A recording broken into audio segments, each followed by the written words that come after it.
Right, welcome ladies and gents to my Doctor Who Season 2, what are we at, Episode 7 review. Oh dear, shall we talk about this? I don't know quite where to start with this actually. So, the last episode we learnt that the great grand villain of Season 1 and Season 2, so what was Season 14 and 15, was the Rani, because the Mrs. Flood bi-generated, because that's apparently what everyone can do now. Which, side note, if you bi-generate, are you the last of the Time Lords? If there's two of you? You're not really, are you? That means there's more of you now. Interesting. Anyway, so they're bi-generated, and it was going to be this great grand reveal, I'm sure, at the end of episode 7. It was, well, the start of episode 7, it was going to be some really cool, it's going to build to something. No, it's terrible. It's called like Wish World or something like that. We open in Bavaria, and my suspension of disbelief can only go so far. So we open in Bavaria in like, I think it was like the mid 1600s or 1800s. Anyway, we meet the 7th son of a 7th son who is having 7 sons. And his wife is giving birth to his 7th son. Anyway, he's called for a midwife. And who turns up? It's the Rani.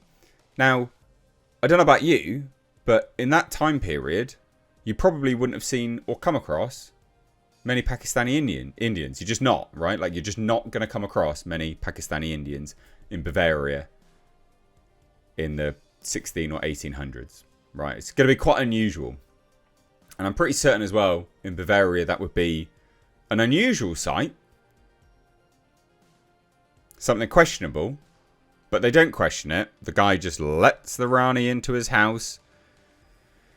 Lets the Rani take his son. And she blows on everyone. And they change. His wife turns into petals. He turns into an owl. And his kids turn into ducks. So apparently that's a thing that she can do. I didn't know that.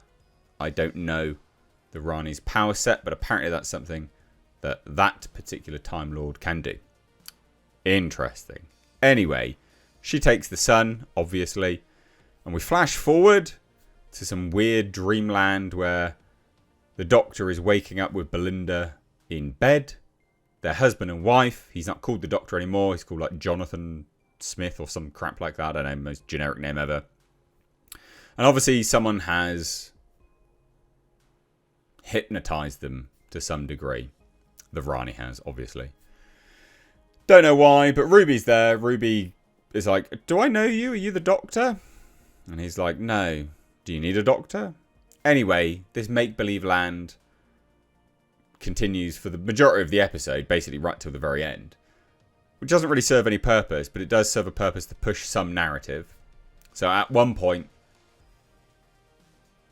the Doctor is at his work and he comments on how his co-worker is a beautiful man, obviously because he's gay, because the Doctor is gay and also the actor is gay, so they need to weave that into it sometime. And Rusty Davies wrote this episode. So his co-worker is like, are you okay? Men don't like men. So it's pushing this sort of narrative that's just pushing that narrative, basically. It's just an agenda that didn't need to be there, right? Like, you could have added all manner of other things, but you chose to include that because reasons. Anyway, point is, this episode then culminates right at the very end in the Doctor being awoken for who he is. And then the Rani revealing her plan. And then the episode closes with a to be continued with the Doctor falling to his death.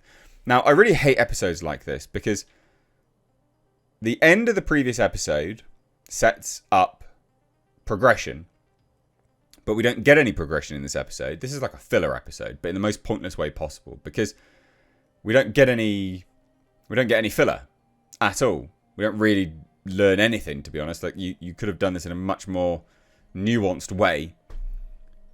Because all that happens is that the Doctor ends up where he was before, presumably before this weird wish world had established itself. So pretty dumb. But we do get the return of Conrad, the individual that the Doctor chastised and said, you're nothing, blah, blah, blah, blah, blah. And he's flippantly created this world from his wishes, and he's effectively a god. It's quite 1984, because Conrad is like sat there on a TV screen telling everyone like stories, basically, about Doctor Who. And he's like, yeah, you said I would be nothing, Doctor. This is my world. It's not his world, it's the Rani's world. So the whole thing's nonsense. Anyway, the Rani's plan is to resurrect Omega, the first of the Time Lords. Or something. That's it. And presumably, then Omega will create Gallifrey again and more Time Lords, I'm guessing. I don't really know. I don't really care. Because it's not really conveyed in a smart way. An intelligible way. And it was pretty boring, actually. Yeah, it was pretty dull. They also conveniently started pushing a narrative of like, well, Conrad doesn't see the disabled people in the world. So they're not roped into the make-believe land. So they just live in like tents and they're homeless and it's all a bit weird. It's a weird episode, this. It's not as smart as Rusty Davies thinks it is. It's quite on the nose. Like everything else with Rusty Davies. Sort of fingerprints on it. So it was bland and boring. And I'm not quite understanding what Rusty Davies thinks he's building towards that's going to be a great grand reveal. Okay, so the Rani's here. Cool, fine. She's resurrecting Omega. Yeah, cool, fine. Could have done that a lot sooner. It's pretty lame, to be honest.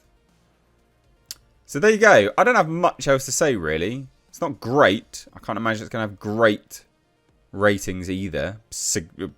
Most certainly would be worse than last weekend. I'm going to look in a minute and do another video. But there you go. Wasn't good. I think Rusty Davies thinks he's building towards really epic things in his head. But because he's probably been dropped on his head as a child, what he thinks is epic is certainly not epic. And is quite lame. This was quite lame. So there you go. Leave your thoughts down below if you've watched it. But don't watch it if you haven't. Because it's not very good. Bye-bye now.